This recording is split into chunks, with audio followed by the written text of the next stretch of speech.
So I apologize in advance. This is going to be something of a rambling video. Most of mine are anyways, so maybe you guys are used to it. This one maybe more than others. So sometimes in life, we turn out to be right about something we predicted or said might come to pass. And it would be a good thing, except for the fact that maybe what we said was going to happen wasn't a good thing, if that makes sense. And it turns out this is the case. Now, about 2 months ago, I was talking in a video regarding Sarah Palin, and I made the statement that Palin was by no means even close to as bad as the state of Alaska has to offer.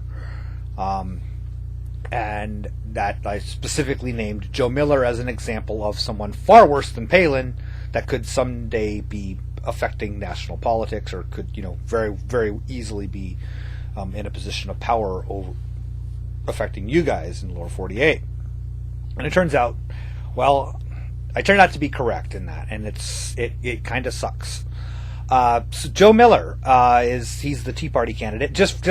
Before I go on, here's the clip in which I said that. They say if it's not on video, it didn't happen. Believe me, Sarah was not that. Sarah was not as bad as we can get. Okay, trust me on this. We've got watch Joe Miller, the Tea Party candidate that just possibly won the Republican primary in the Senate seat. You think Palin's bad? Yeah. Anyway, but that's okay. Good. Just to prove I said it. So Joe Miller, the Tea Party candidate, he's the Republican candidate. He beat out in the primaries. He beat Lisa Murkowski, who's now running as a write-in candidate, which is kind of ticking off a lot of Republicans here, saying that it was irresponsible of her to do that. Personally, I think it's a great thing that she's doing it, although it may not be enough. And he's running against the Democratic candidate, which is Scott McAdams, who was actually mayor of Sitka, and he, graduated from the same college I did. Actually, it's kind of interesting. And let's see, where was I going? Let's see, rambling. So Joe Miller. Now, Joe Miller is an interesting character. I think he's really scary. I think he's a whole lot scarier than even I know. I get the distinct impression that there's something about the guy that gives me the creeps. And not just because I politically disagree with him. I disagree with Lisa Murkowski, but I have a great deal of respect for Lisa Murkowski, for example, even though I disagree with her, on most issues. But I think she's a very strong woman. I think she's I think she has a lot of integrity. I think she's very honest. Again, even and she has stuck by all of her statements and beliefs, and I have a great deal of respect for her. Miller, there's something really sketchy about him, and I think it's going to come to pass. And unfortunately, he's doing a really good job of keeping his past kind of closed off to us, and maybe that's part of why he's creepy. I don't know. But recently, this is the point of this video. Recently, this was Sunday, October 17th. First of all, I'll start with the minor thing. In discussion of immigration, Miller made the statement that if the government of East Germany was successful in having a safe and secure border, then the United States certainly can as well. And then I think 2 other times in that same talk essentially praised the government of East Germany of being able to maintain these borders, ignoring, of course, the fact that the borders were not designed to keep illegal immigrants out of the country. They served a very different function.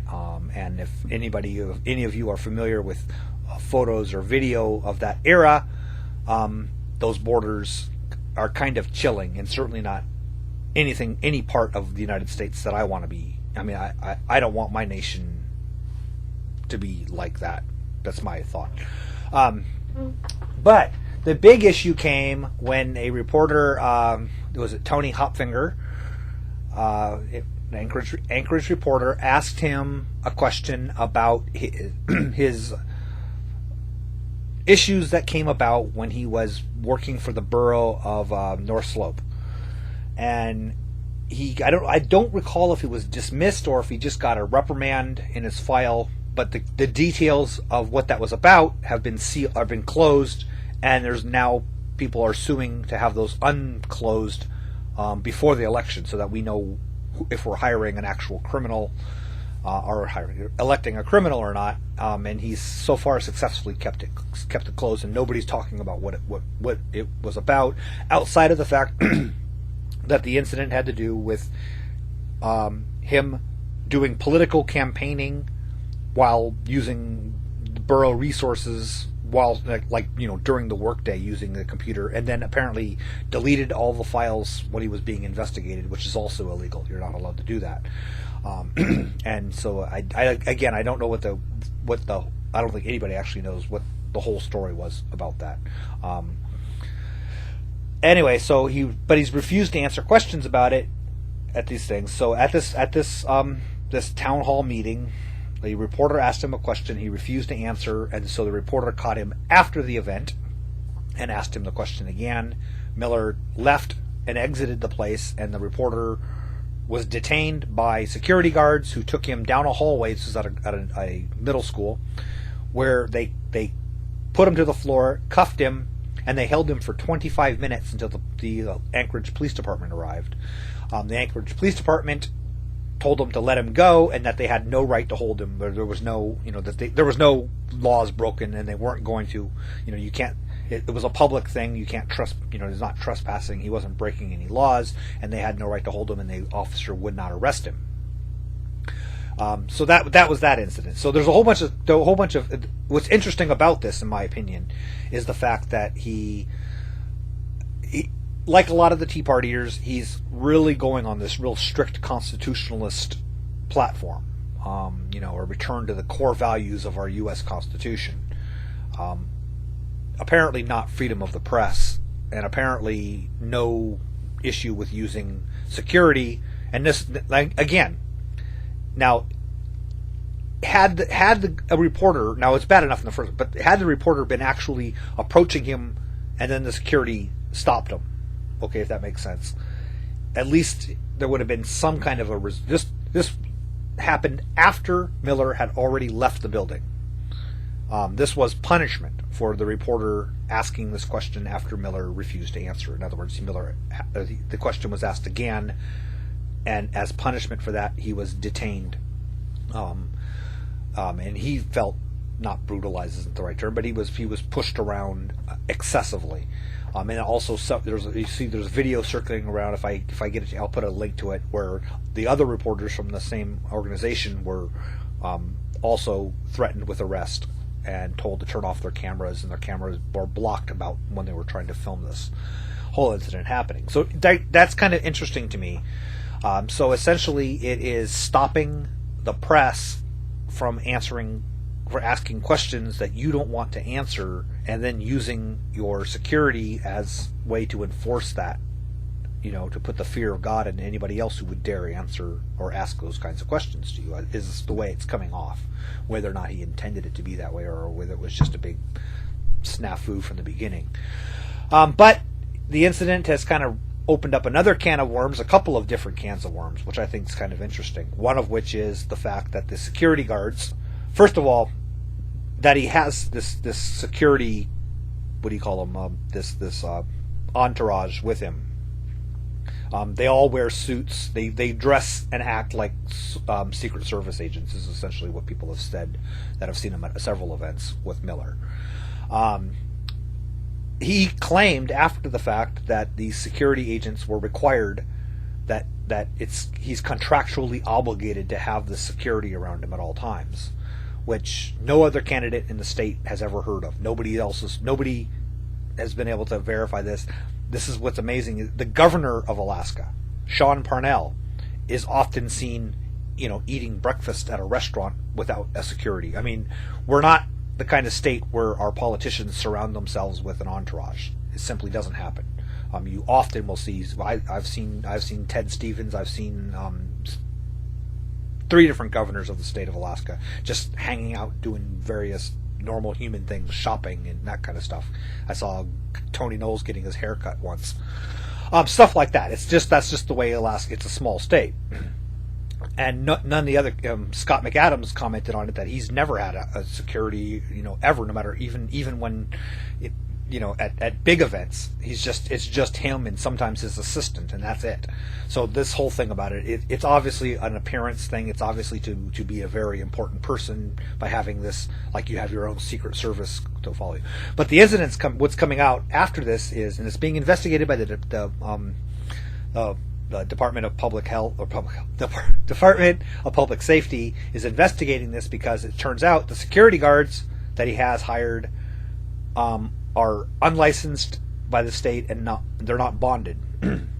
and I don't know if this is everywhere, but by law they have to be bonded, and they have to be licensed by the state of Alaska in order to be armed and be in the capacity as security guards. The owner of it, William Fulton, claims that they're not security guards, they're security agents, so therefore they don't have to be licensed or bonded. But again, the Department of Public Safety is looking into it because they're on public grounds. They're armed, in public. So, and they're taking money in the security guard capacity. So there's a question as to whether. So that's part of the investigation. But then it's uncovered more of it, bigger can of worms. And I don't know. Maybe somebody out there, if any of you guys know what law specifically or how this works, because I don't know. And I probably could look it up, but you know what? I'm not going to. But apparently, it turns out that two of the guys are active serving military, and for whatever reason, that's being, that if that turns out to be the case, if that's shown to be true, that this is a whole big, that those guys are also in a whole bunch of hurt. So if any of you out there know specifically about what law, why it's been brought up in 3 different sources I've seen now, brought up specifically about how much trouble these guys are going to be in if indeed they're active serving military in doing what they were doing. And if anybody knows what laws, please leave a comment in the comment section. I really appreciate that, because I really don't know. Let's see if there's anything else I wanted to say about. Oh yeah, one last thing I wanted to point out about this, and I'm not going to say that liberals aren't guilty of the same thing. And I do my best not to do this, and I don't succeed. But one of the things that I've seen already in several comments, and several letters to the editor regarding this, in local papers and Alaska papers, is a great defense of Joe Miller. One I saw was, typical libtards have nothing better to do than to make a story out of nothing. Like that kind of a statement. And I think that's really an interesting thing to say. And because this is what I try to do when I hear stories about a candidate, especially if it's somebody or anybody that I don't agree with, is I try to think, how would I feel about this if a liberal were doing this? Would I feel the same, or would I be, just as angry? And I'd like to challenge any conservative out there, any Miller supporters or Tea Party supporters. How would you feel if a liberal candidate did this at a meeting? What would you be saying? What would the outcry be on Fox News if a liberal had a reporter detained for 25 minutes illegally for asking a question that they didn't want to answer? What would they be calling them? What comparison to any 1930s fascist movements would be brought up, if any? You guys think, to honestly search your souls and say, how would you feel if a liberal had done exactly what Joe Miller had done? All right, that's it. Thanks, guys.